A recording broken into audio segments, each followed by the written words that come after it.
I'm a massive disappointment.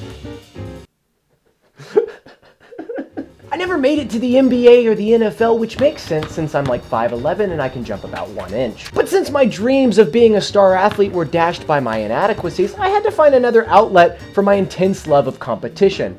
And by competition, of course, I mean trash talking. Thus enters video games. Multiplayer video games are a good outlet for releasing those competitive ambitions and easing the pain of being a massive disappointment, because at least you're better than those guys at a video game. Making clutch plays and winning games can give you a high rarely experienced anywhere but in competitive environments. And video games allow for good supplementation, as playing sports regularly can be hard to do once you graduate from high school or college. So today I don't want to look at competition in video games because that's boring. I want to look at multiplayer video games that allow me to trash talk. Text bubbles aren't the most satisfying form of trash talk, but they'll have to do. As saying too easy at the end of a Rocket League match isn't an option, it's a necessity. Rocket League encourages me to dish the trash more than any other text-based trash talking video game, as beating someone right after they sarcastically say "what a save" to you is an unbridled feeling. Rocket League isn't alone though, as games like Overwatch and Valorant open up the door for post-game slander, but in both of these cases, I can't dish it because I'm awful. But the fun to be had in trash talk isn't just in your victories, as you can call your conqueror a pilkless pleb,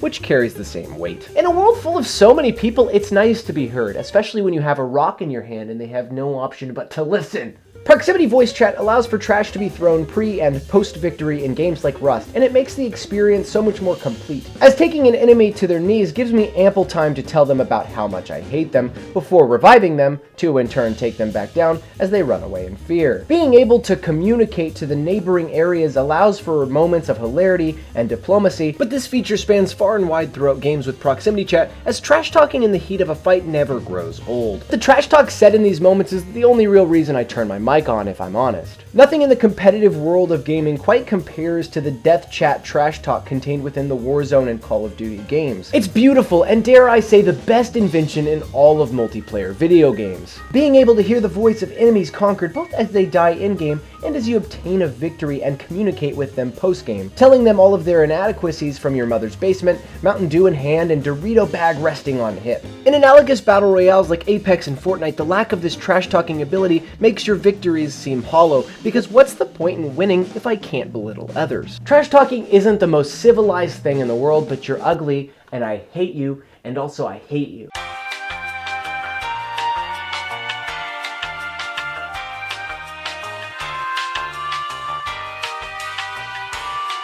If trash talking didn't exist within video games, what would the world be? Some sort of utopian civilization where everybody got along? That's stupid.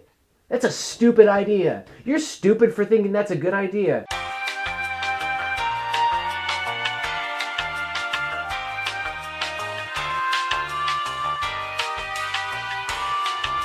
Okay, that's the end of the video. I'm sorry for being mean earlier. That was really uncalled for. I mean, what do you want? Do you want a kiss or something?